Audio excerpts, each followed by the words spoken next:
파이터 최종 우승 크루는 갑니다. 홀리뱅.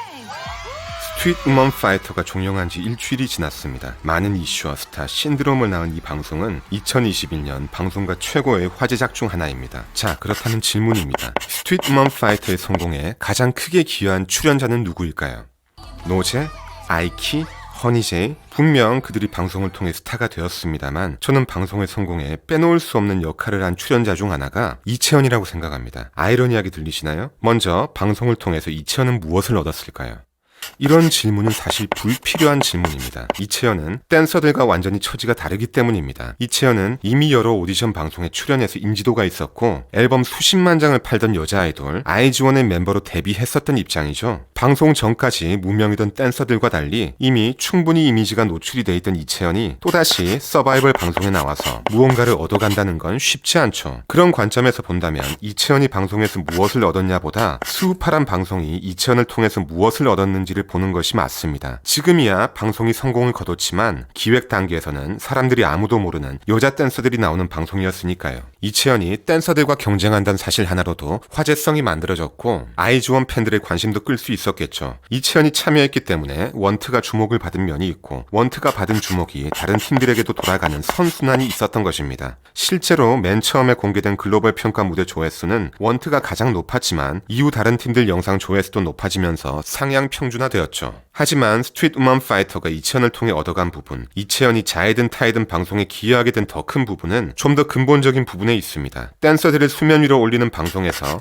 이채연의 존재가 댄서들이 누구인지 강조해주는 비교 대조의 기준이 되었던 거죠. 이전까지 사람들에게 댄스 퍼포먼스를 상징하는 존재는 아이돌이었습니다.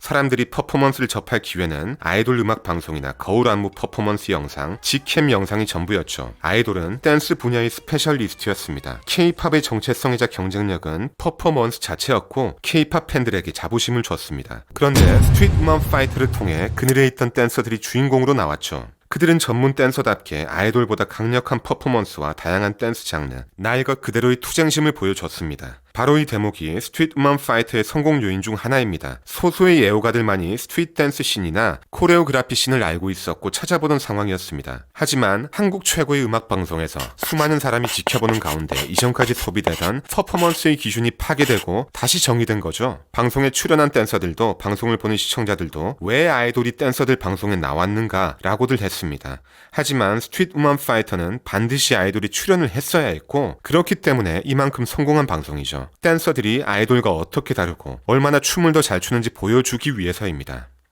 하지만 저는 이채연이 춤을 못 춘다고 생각하지 않습니다. 춤에도 여러 가지 구성 요소가 있고 장르가 있고 스타일이 있으니까요. 이채연은 아이돌이기 때문에 배틀을 해본 적이 없습니다. 그런데 밝혀진 바에 따르면 방송에서 배틀을 전부 9번이나 했다고 하죠. 참가자 중 배틀이 가장 익숙하지 않은 사람한테 참가자 중 가장 많은 배틀을 시켰는데 어떻게 잘할 수가 있을까요? 이 기준으로 잘한다 못한다를 논했던 것 자체가 일종의 사기극이었던 거죠. 반면에 이채연은 짜여진 안무를 익히고 시연을 하는 경연에선 부족함이 없이 역할을 다 했습니다. 유연성과 신체 조건, 다양한 무대를 소화하는 활동을 통해 높은 안무 습득력을 갖춘 것이겠죠.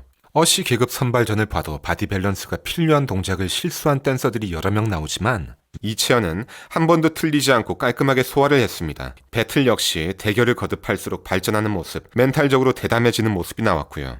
다만 수우파에 나온 댄서들은 댄스씬의 평균 실력을 어느 정도 대표하지만 이채연만큼 춤을 잘 추는 여자 아이돌은 드물거든요. 댄스씬과 K-팝씬은 퍼포먼스라는 정체성을 공유하지만 둘 사이에 실력의 갭이 있다는 걸 부정할 수는 없습니다. 지금까지는 댄서들이 음지에서 활동하거나 아이돌을 트레이닝하고 안무를 짜주고 백업을 서면서 공생해 왔습니다. 하지만 댄서들이 양지로 올라오게 된 이상 서로의 정체성이 중복되고 경합할 수 있는 관계가 되었다는 것이죠. 실제로 현재 댄서들이 활동하는 모습을 보면 아이돌과 거의 구분이 가지 않습니다. 무대 퍼포먼스로 인기를 끌어서 각종 방송과 잡지, 광고에 출연하고 콘서트도 하고 심지어 영상통화 팬미팅도 합니다. 수우파를 본 이후로 아이돌 퍼포먼스는 예전처럼 감흥을 느낄 수 없다는 반응들도 있습니다. 스트릿 우먼 파이터가 댄스 씬을 얼마나 바꿨으며 어떻게 바꿀 것이냐 묻는다면 답하기 어렵습니다. 방송 내내 주목을 받은 건 주로 리더들이었죠. 총방 이후 미디어 출연 역시 스걸파와 연계되어서 리더들이 독식하고 있습니다. 수우파는 댄서들의 전체적인 활동 양상을 바꾼 것이 아니라 몇몇 댄서들의 활동 양상만 연예인처럼 바꾼 방송처럼 보입니다. 그리고 엠넷은 리더들을 전략적으로 육성을 해서 스걸파까지 이어지는 자신들의 방송 라인업에 최대한 써먹으려고 하는 중이고요.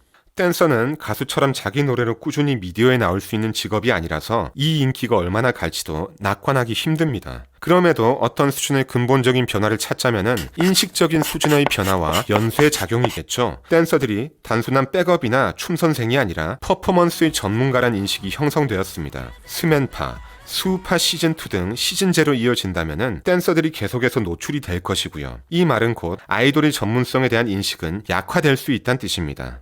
아이돌은 종합 엔터테이너입니다. 이것저것 다 아는 직업이다 보니까 립싱크, 가창력, 연기력을 비롯해 아이돌의 실력, 전문성 논란은 아이돌 산업이 시작된 20년 전부터 제기되었죠. 사실 미국에서는 아이돌이란 직업이 더 이상 활성화돼 있지 않습니다. 엔터테인먼트 산업이 방대한 나라이기 때문에 댄스 씬이면 댄스 씬, 가수면 가수, 힙합이면 힙합, 각각의 분야들이 별도의 씬으로 분화되어서 발달해 있죠. 반면 한국은 엔터 내수 시장이 상대적으로 작습니다. 댄스 가수로서의 활동, 전문 댄서들의 퍼포먼스 등 각각의 분야에 대한 수요를 종합해서 재현하며 아이돌 산업이 발달한 측면이 있는 것 같아요. 그럼에도 다른 분야 엔터테이너들과는 구분되는 아이돌만의 전문성이 있다면 칼군무로 대표되는 퍼포먼스였습니다. 그런데 이 분야에서도 전문성이 독보적이지 않다면 아이돌만의 가치, 나아가 정체성은 어디에서 찾아야 할까요? 외모? 무대에서 보여주는 끼? 자신만의 캐릭터와 노래를 표현하는 능력? 아니면 팬들과 소통하는 능력? 그도 아니면 종합 엔터테이너라는 정체성 자체가 아이돌의 가치인 것일까요? 스트리트 우먼 파이터는 댄서들을 위한 방송이었지만 돌고 돌아서 K-팝 산업을 향해 이러저러한 반문들을 던지고 있는 셈입니다. 저는 이 질문들에 대한 긍정적인 대답과 전망은 분명히 존재한다고 생각합니다. 앞으로 이 채널은 K-팝에 관한 여러 가지 주제와 소재를 다루고 거쳐가면서 저 질문들에 대해 암묵적이고 우회적인 방식으로 대답을 해보는 채널이 될 것입니다. 앞으로 K-팝에 대한 다양한 관점과 분석을 제시하도록 하겠습니다. 이 채널은 레카 채널이 아니라 비평 채널입니다.